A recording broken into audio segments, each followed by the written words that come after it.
into our topic for tonight, Seamus asked me to talk a little bit about something that's very closely related to epilepsy, but specifically non-epileptic seizures or non-epileptic events. And many people, that you talk to even outside of the epilepsy community may know what a seizure is or have heard of epilepsy, but sort of having a disorder where non is in the name, non-epileptic seizures, that can be quite confusing for a lot of our patients. And also, you might be surprised to hear that it's very confusing for many providers, especially those outside of the epilepsy specialty.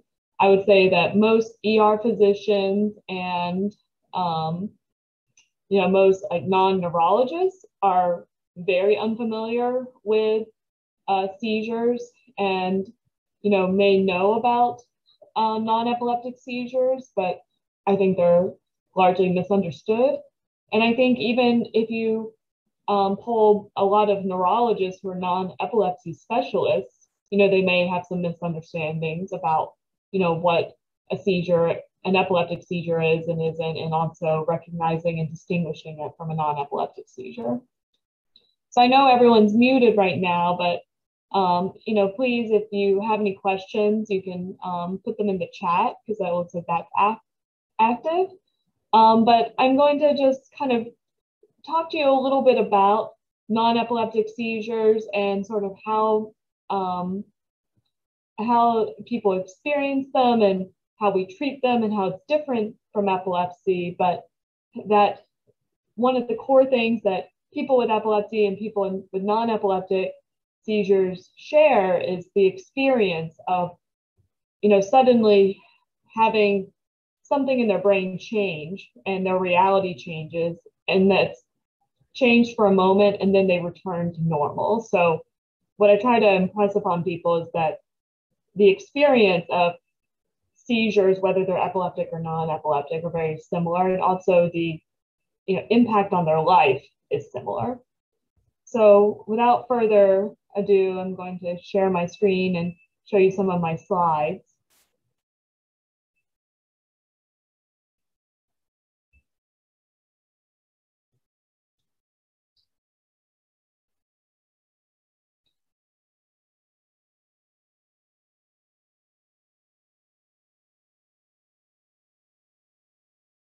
All right. Can I get a thumbs up if you can see my slides? Yeah, we can see it. All right, perfect. So this is a lecture I gave to our neurology residents, but I'm going to try to I adapted it a little bit, so hopefully you can follow along quite easily. If there are any questions or anything that you need clarification on, please, stop me, and I am happy to go into more detail. So, well, first of all, non-epileptic seizures have had many names, just like how epileptic seizures at one point were referred to as petit mal and grand mal and, spells, and they've now, evolved into complex partial, simple partial, and now we don't even use those terms anymore. We now say focal impaired awareness or focal without impaired awareness. But psychogenic non-epileptic seizures have had many names throughout the time that they've existed, and I am sure that these have existed as long as epilepsy has, so for thousands of years. They were sometimes referred to as hysteria or hysterical paralysis or just seizures. Original doctors didn't really distinguish epileptic seizures from these kinds of seizures because this was well before having EEG and other diagnostic tests. They've also been called pseudo seizures or non-epileptic behavioral spells. This is probably one of the more commonly used designations, which is psychogenic, meaning being generated by the mind, and then non-epileptic, distinguishing it from epilepsy, and then the word seizures. Sometimes you'll see it referred to as PNEE, which is psychogenic non-epileptic events to remove the word seizures, since that can be a source of confusion. And then in the UK, they often just refer to them as dissociative seizures, and I'll go into that a little bit more. So I wanted to show you two examples of videos of seizures that can sometimes help people understand the difference between an epileptic seizure and a non-epileptic seizure, and hopefully the clips will work. And then there's a really wonderful documentary that is free. I found it on YouTube that talks about non-epileptic seizures. And, I'll show you a couple of clips from that. And then also sort of how do we, explain this diagnosis to our patients, and how do we do treatment and follow-up? And you may wonder why we're even discussing this topic, since this is an epilepsy support group, but there are a portion, and it's not entirely uncommon, of people with epilepsy who develop non-epileptic seizures as well. And, I have distinct memory of, a patient who came into my epilepsy monitoring unit. And if anyone's ever been in an epilepsy monitoring unit before, you're hooked up to the EEG and you have the video on you all the time. He said he was having seizures every single day and he was so panicked about it.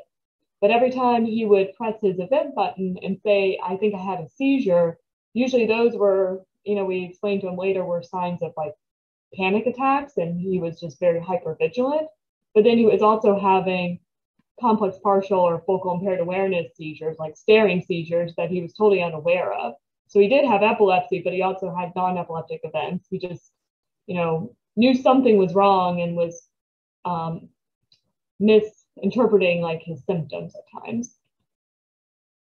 So, when somebody, when you ask patients about, their seizures, and for the duration of this talk, you'll see things referred to as PNES, like psychogenic non-epileptic seizures, versus ES, or epileptic seizures.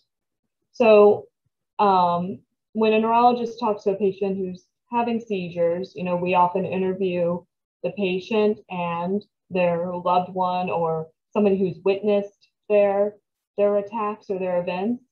And some of the signs that favor it being non-epileptic would be, a seizure that lasts a very long time.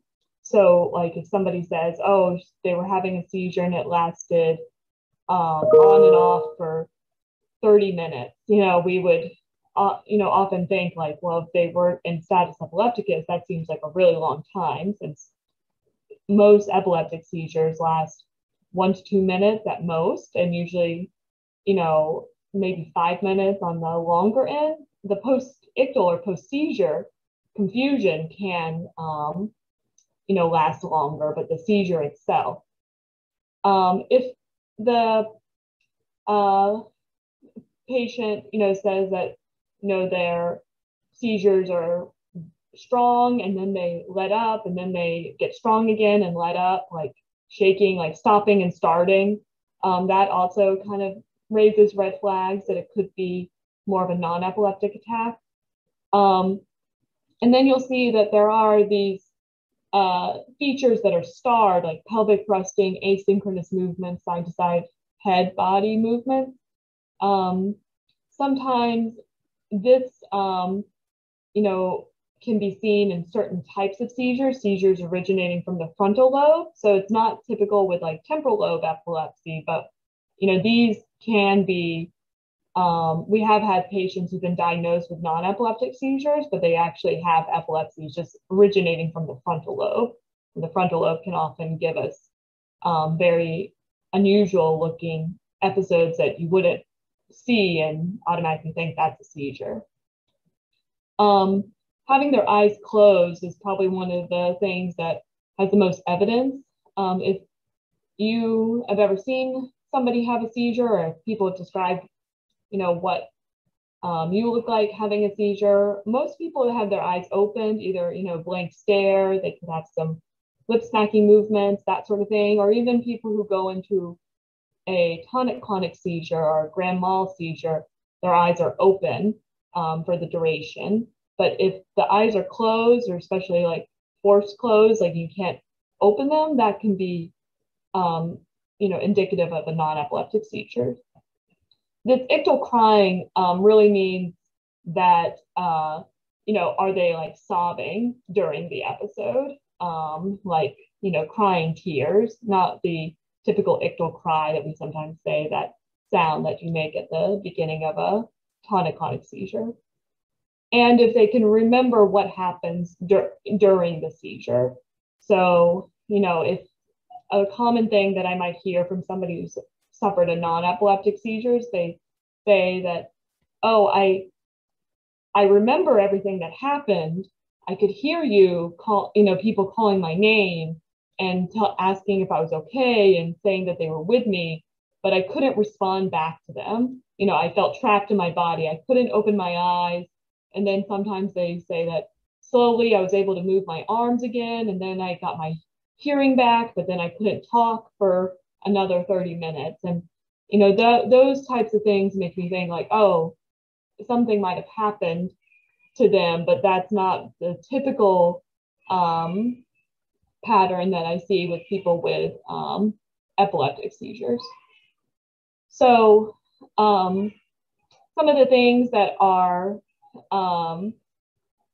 favoring a, epileptic seizures, if we know that the seizure started from actual sleep, which you can really only tell for certain if they have an EEG on, if they have, prolonged post-seizure confusion, and then the stertorous breathing is the type of loud breathing that you have at the end of a tonic-clonic seizure. But then there's these other things that are really indeterminate, and sometimes care providers might ask, like, if your tongue was bitten, then it's definitely a seizure, or urinary incontinence, then it was definitely an epileptic seizure. But I've seen urinary incontinence with people who've had fainting episodes or syncope, and also people with both epileptic and non-epileptic seizures can have tongue biting and urinary incontinence. So, it's not any one single question or one single feature that is like slam dunk for this is an epileptic seizure or a non-epileptic seizure. So I just wanted to explain that aspect of it. Let me see. Again, slide. Oh. Let me see if these will play. So this is, just so you know, these are teaching videos from our epilepsy monitoring unit. So we do have permission to use these. But this is a gentleman who is suffering from a non-epileptic seizure, and just wanted to show you an example of one. Oops. Go back. There are benefits to meeting after hours.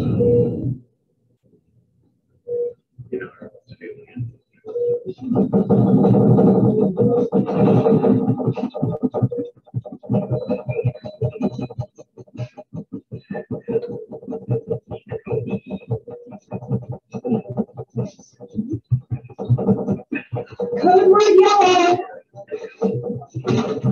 Can you clap your hands for me? Clap your hands. So that's pretty much all of that. And then this is another gentleman who's in the epilepsy monitoring unit, and he has a typical focal to bilateral tonic-clonic or grand mal seizure. Oops.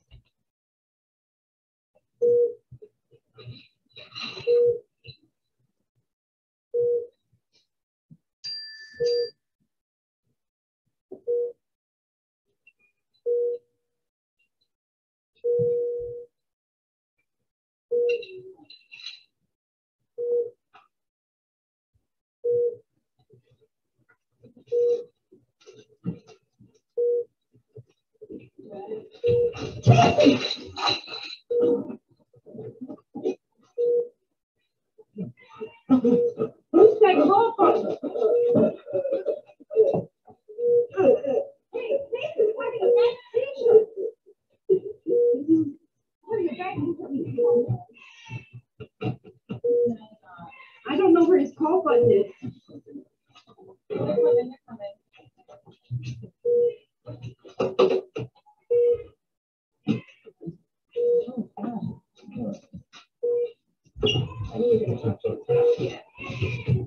All right, buddy, it's okay.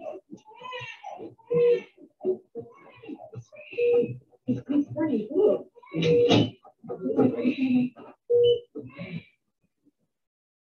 That's the end of it. And the reason I show these videos is, and they can both be kind of difficult to watch, is that, you know, sometimes our language fails us in the description of events, because both of these events could be described as, if you were witnessing them, it's like, oh, my loved one just suddenly was stiff and shaking and they were unresponsive, and they took them quite some time to recover afterwards. But from a neurologist standpoint, I see these and I see, oh, these are two events, but the quality of the shaking is very different. And to me, the first one is clearly a non-epileptic type of shaking, because the pattern of shaking varies from moment to moment. It kind of trails off with just one hand shaking, and then even his breathing pattern at the end was kind of atypical for an epileptic seizure, whereas this gentleman had a clear forced head turn to one side, his body stiffened up, and then it almost looks like all the muscles are tense and then relaxed, tense then relaxed. And when we say that one is epileptic and the other is non-epileptic, sometimes when you tell a patient who might be diagnosed with non-epileptic seizures, they misinterpret that as one is real and one is not real. And probably the biggest thing that I try to do when I give this diagnosis of non-epileptic seizures is that it's just as real as epileptic seizures, but the underlying cause is different. So, when these are both patients that were in our epilepsy monitoring unit, and when this gentleman had his seizure, we probably saw a rhythmic discharge coming from his temporal lobe. So the actual brain waves changed, and then saw that pattern spread to other brain areas. Whereas the person with non-epileptic seizures, the EEG remains completely normal, at least with psychogenic non-epileptic seizures. Sometimes people can have, what we say are non-epileptic events, but it's due to something else, like fainting, that sort of thing. So, how do we make this kind of diagnosis? So the best way to make the diagnosis is actually in an epilepsy monitoring unit, or EMU, where you can have video and EEG, and you can confirm with certainty that the events that the person is complaining of are definitely not some type of epileptic seizure, because you really don't want to have a misdiagnosis with epilepsy, because you don't want to not treat epilepsy, because there can be dangers of that, either progressive damage to cognition and thinking and memory, but also, there's a chance of injury or sudden death as well. But on the other hand, I explain to people that it's very important, if we think that they might have non-epileptic seizures, to establish that, because if I start, treating them with lots of seizure medicines with side effects and their episodes don't get better, then we're kind of barking up the wrong tree. We also can sometimes say, when we just see a video of an episode or see it in person, but not on an EEG, it's probable or possible. But I think, for treatment and for just certainty on the care provider and the patient side of things, doing a video EEG and documenting their attack is the best way to make the diagnosis. And this is established by the International League Against Epilepsy as well. So they did a couple of studies on, people who have non-epileptic seizures. They often go misdiagnosed or undiagnosed. I think on average, sometimes, for 5 to 10 years, and they often are treated as epilepsy, and they might temporarily get better with a seizure medicine. But, they sometimes will come to my office and say, they've been having these attacks or these episodes for several years and been on half a dozen seizure medicines, and they work for a little bit and then stop, and we sometimes think, like, is this just really drug-resistant epilepsy, or maybe there's a misdiagnosis? So many people have a delayed time to diagnosis, or, they have been seen by ER providers or other neurologists, and they just say that they're not sure what they have, and they get left with this feeling of, I don't know what I have, and none of my doctors know what I have either. And then sometimes there are EEGs or brainwave studies that are read as mildly abnormal, or, are normal, but they're, read as abnormal. And then, the other thing that's confusing, and this is true for people with epilepsy and with non-epileptic events, is that, routine EEGs or even take-home EEGs and brain imaging can be completely normal. They should be all normal in somebody with non-epileptic events, but even my patients with epilepsy, many of them have normal MRIs, and if you just do an EEG in the office or a take-home EEG and they don't have their typical seizure, they can be normal in between. And really, epilepsy and non-epileptic seizures are a clinical diagnosis with the ability to confirm it if we capture an episode with video and EEG. So I wanted to pause here just to take any questions, and also I wanted to make sure that the audience, get a sense of if you already had some familiarity or have heard of non-epileptic seizures before, or if there's anything I can clarify before I go further. Let me see, is there any? Yeah. If anyone does have any questions, please feel free to put them in the chat, and we can read them aloud. Yeah, that'd be great. So, and, the way that we think about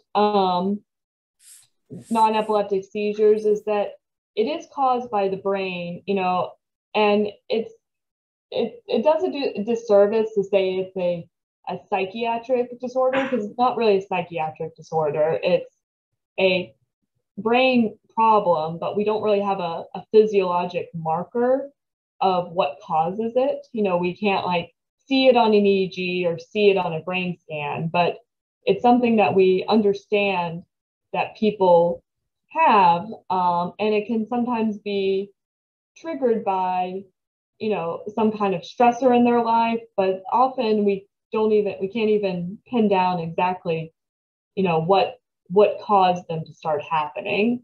But this is true for any type of what we refer to as functional neurologic disorder, which patients will present with a symptom that mimics or is identical to a neurologic disorder like tremor or paralysis or seizures, but we do our typical workup and either all their scans and everything are normal, or we look at their symptoms or do an exam and we realize that they're not consistent with the disease that they think that they might have. And that doesn't mean that their symptoms aren't real, but they're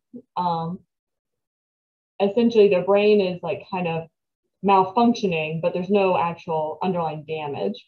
There looks like there's a question in the chat or a comment in the chat.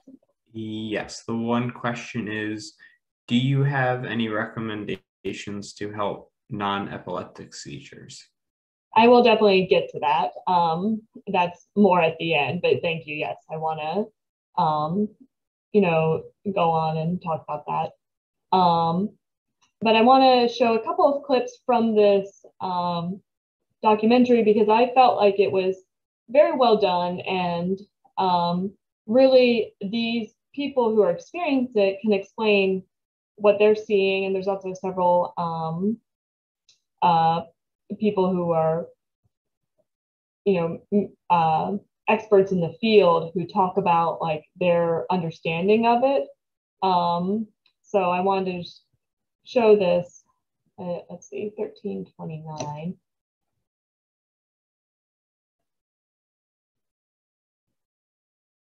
Let me just move over to.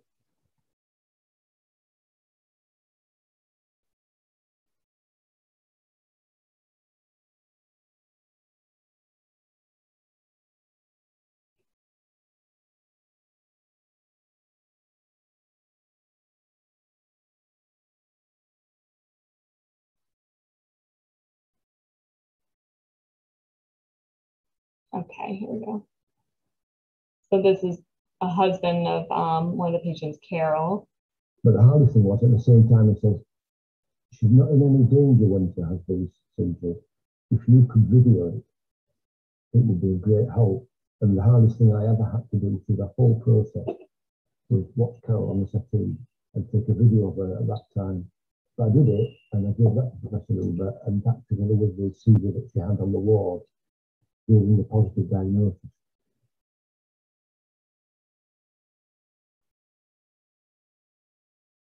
So this is another example of a non-epileptic seizure. And often, for both people with epilepsy and non-epileptic attacks, we, recommend taking video with cell phone and showing that to the neurologist.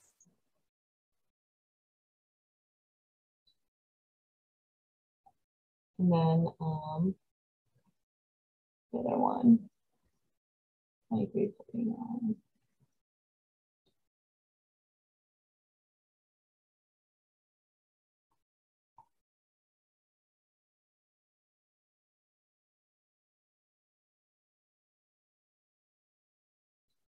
So another thing that we sometimes see in people who have non-epileptic seizures is that it's not just a single stressor that maybe, started these episodes, but it could be a buildup of things over time. And I think for this particular woman, and her husband, they describe it beautifully, a very typical pattern that I see.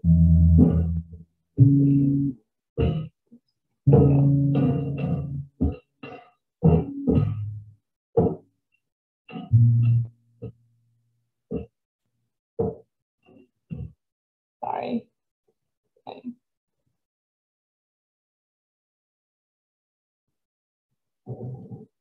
My brother and his wife had a shop and made it this time of year, January, different way.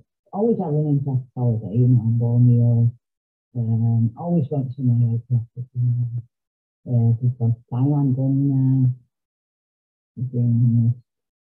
excellent and still then Rob and his wife were into them one Sunday afternoon and then at home and we got a telephone call from his wife to say my brother was there. It was an almighty shock, of course, because we were to find out and then tell the rest of the family. And as far as it's connected to the seizures, yeah, when the shock actually hit me, I don't think it hit me till late on at night, because it worked till 11 o'clock at night or something like that. He had a seizure 10, 11 o'clock at night. And it hit home to me then that he died, I was in a bit of denial when we went to the hospital. They kept me in health now. They didn't doctor come to me and I'd met a lot of times the seizure. But I just said to my wife, we hadn't seizure and I'd explain it was really being cured and they were just very urgent, so never mind going on after dinner. Anybody who's asked what Carol's got, I've explained it to them like a soldier who was a car backfire and he dropped down. Well, with Carol, it's some sort of memory, taste, smell, sound, or whatever. But it's the falling down from the gunshot. The brain just shuts down. And that's what starts the seizure off, and it takes however long it does before the brain really reboots, if you like a computer. And it comes back to normal. And people understand that, but doctors don't. And then, let's see, the last 2920.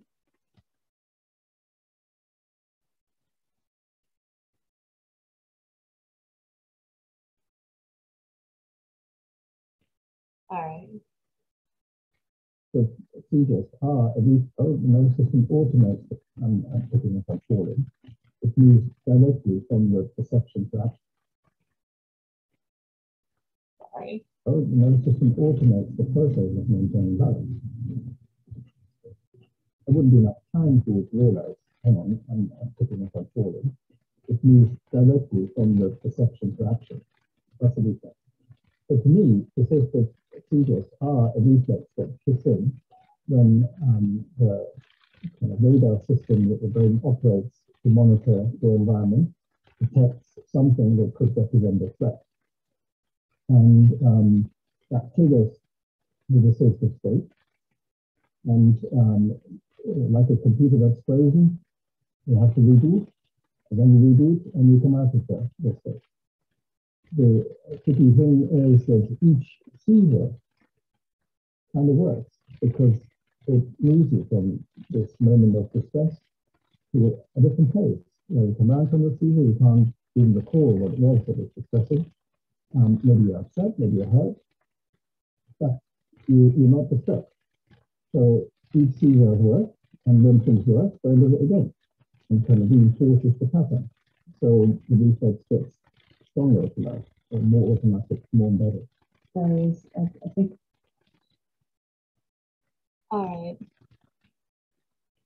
So that's all I wanted to really show from the documentary. But really, you know, when people are having these non-epileptic seizures, we make a point to explain that they're not, just because it's not being caused by epilepsy or underlying electrical discharges in the brain, they're not doing it on purpose, or you know, some patients come to me and they've been accused of faking a seizure. You know, it's not something that they're doing for secondary gain, and often they are very debilitated by these episodes, and they're just as scary as having an epileptic seizure, but it's a different kind of brain problem. And I will get into a little bit more about the treatment options.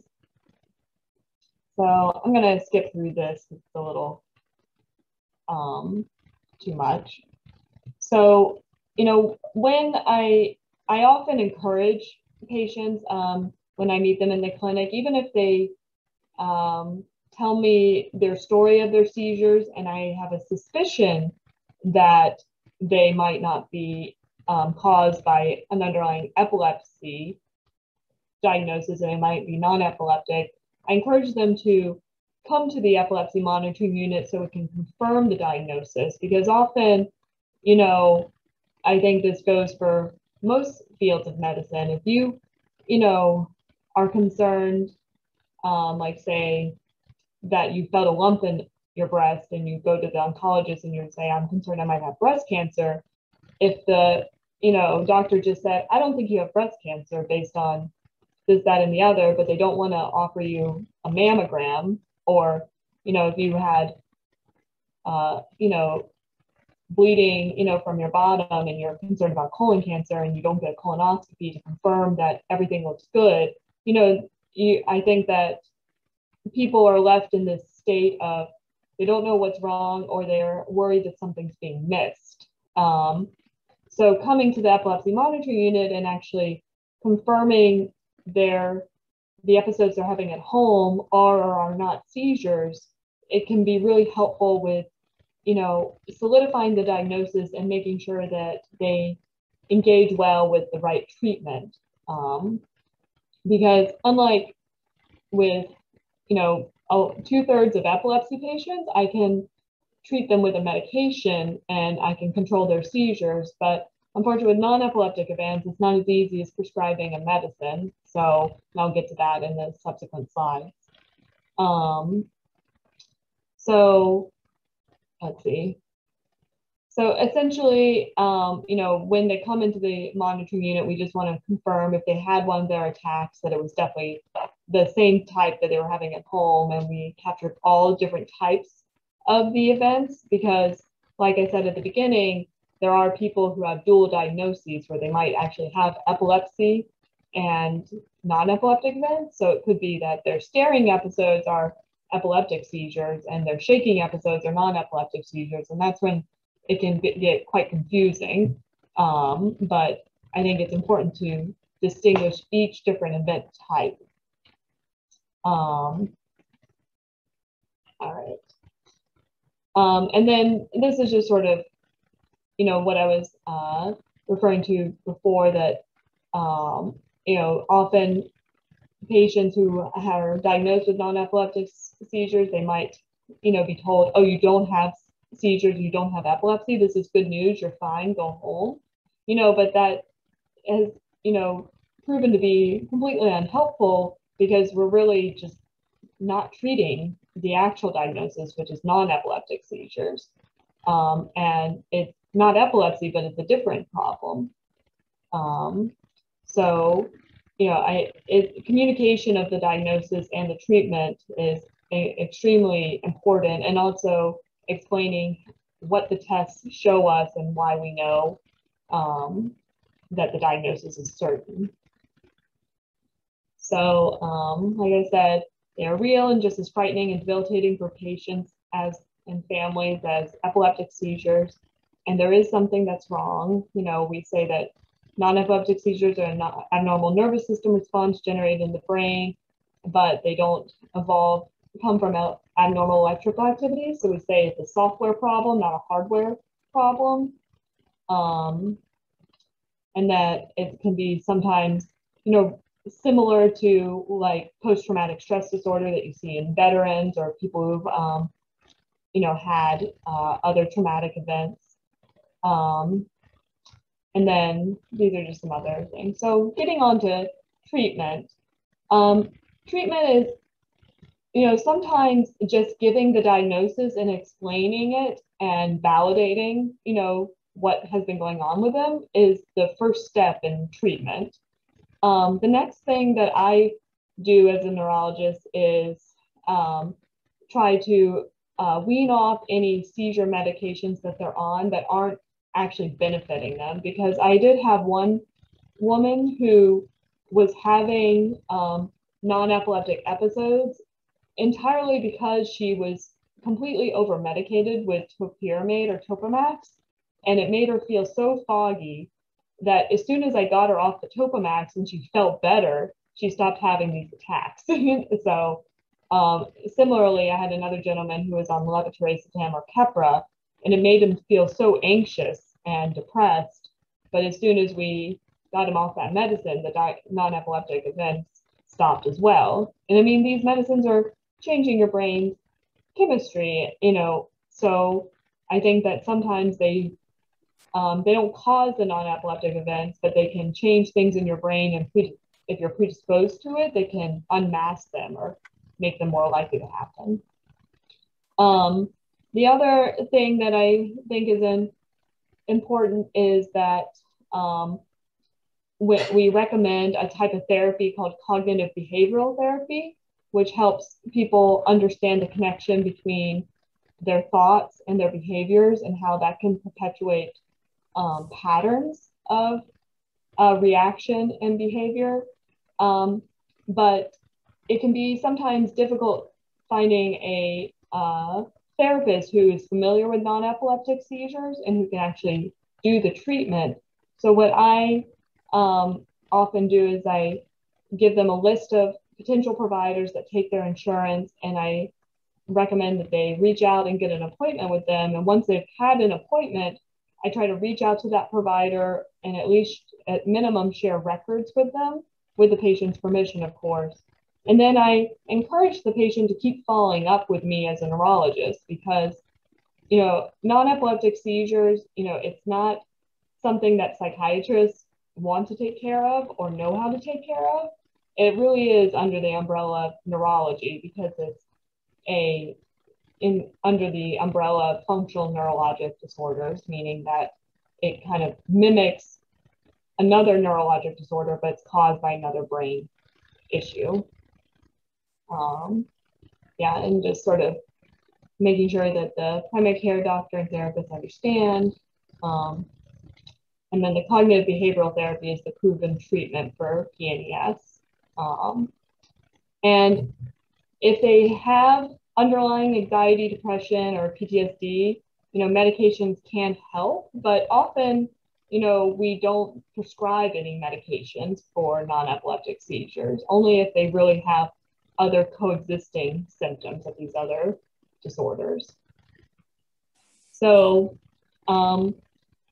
many times when I recommend therapy to patients with non-epileptic seizures, I sometimes get resistance or an eye roll and say, you know, they are expecting something Freudian, like sitting on a couch and describing their dreams, you know, to the therapist, or re-experiencing like whatever the trauma is, whether they were a victim of abuse or, you know, had a major medical illness and were in the hospital. But that's not the point of cognitive behavioral therapy. It's not about reliving your past. It's more trying to reflect on what's happening in your recent past and present and how you can rewire your brain. So by, you know, seeing like what you're doing that's perpetuating the seizures, or, you know, or if you can start noticing like warning signs that, hey, you know, I always have my non-epileptic seizures when I like am burning the candle at both ends. If I'm, you know, I'm not taking care of myself or not sleeping or not eating, or, you know, sometimes just too many things building up, and, you know, finding, you know, healthy ways to calm yourself or notice like, hey, I'm getting into a situation where I'm going to be at risk. You know, what can I do to redirect the trajectory? So the focus of cognitive behavioral therapy, like I said, it's rewiring the brain by identifying what are your triggers and changing your behavior and thought patterns. It's very similar to how we treat people with panic disorder, because panic disorder, when you have a panic attack, you often feel out of control. You might feel dissociated, meaning that everything around you doesn't feel real, or you don't feel in control. And people who have seizures, epileptic or non-epileptic, you know, it's very anxiety provoking because you feel like you lose control. So if you talk to the person who's having the non-epileptic seizures, you know, if they always start to feel like an aura, you know, some people say like things start to get fuzzy, or I get tunnel vision, or my breathing changes. We try to say, okay, instead of letting the episode overtake you, you know, we might tell them like that you should focus on something around you, you know, like focus on things that are right in front of your eyes. Like, you know, my computer's right here. I feel the table. It feels hard. You know, it sort of helps you get out of your head and into reality, and keeps you from dissociating or going into that place in your brain where you're not in control. They're taught relaxation and breathing techniques. And we also try to encourage them to not, you know, lock themselves away in their homes, you know, and because of fear that they're going to go out into the world and have a seizure.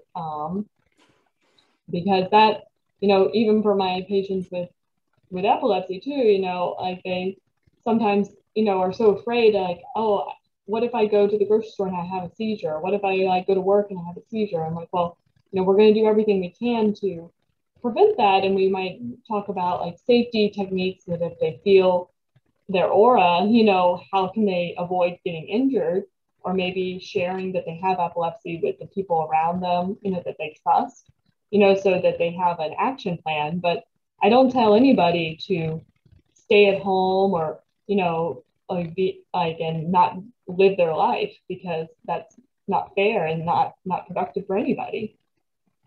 You know, we also, with the non-epileptic seizures, we try to tell them to avoid going to the ER for every episode, just like we also say that for epileptic seizures too, because that can often just take a lot of time and not be very productive. And unfortunately, like I said at the beginning, a lot of ER providers misunderstand this disorder and may think that the patient might be doing it for attention or to get medications, or that, you know, they might be calling them crazy or something. And that's really invalidating for the people who are suffering this.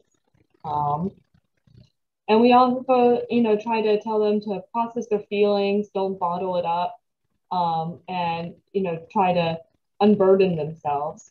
You know, some of the common phenotypes of people who are at risk for non-epileptic seizures are either the person who's, you know, suffered some kind of unbelievable trauma. You know, I've heard, you know, really awful stories about, you know, abuse, either like domestic violence or sexual abuse as a child, you know, that's one possible person.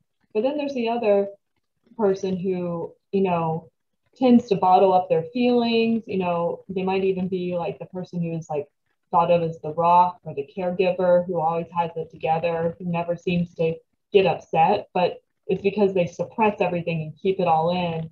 And eventually it builds up and they reach a breaking point.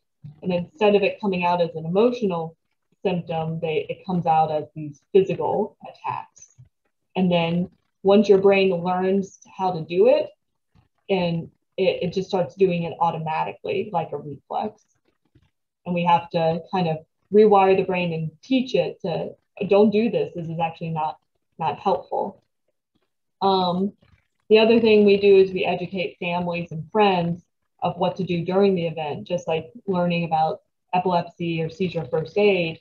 You know, we say when they're having a non-epileptic event, we say make sure that they're safe, that they feel supported, that they're not, but don't try to restrain them. Don't try to, you know, don't make it chaotic around them, and just be supportive of them getting the treatment, you know, with the cognitive behavioral therapy.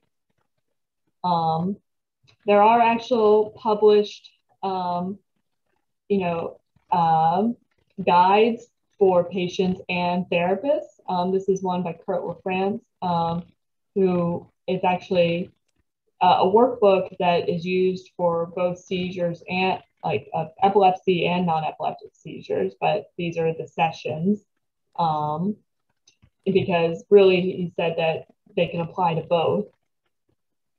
Also, you know, we teach mindfulness of, you know, trying to retraining your brain to recognize and accept that you are not your thoughts, and that your brain is an organ and you're not entirely in control, but also trying to stay in the present moment and not let, you know, your brain like kind of take you to this other place.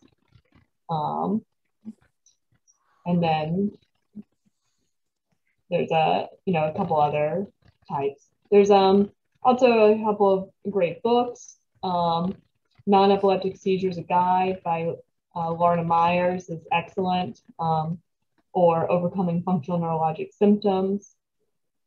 There's also a very wonderful website called Functional Neurologic Disorders, a Patient Guide, which is all types of functional neurologic disorders, but there's the one on dissociation or blackouts and attacks, which goes over non-epileptic seizures, and also gives you a link to a treatment guidebook.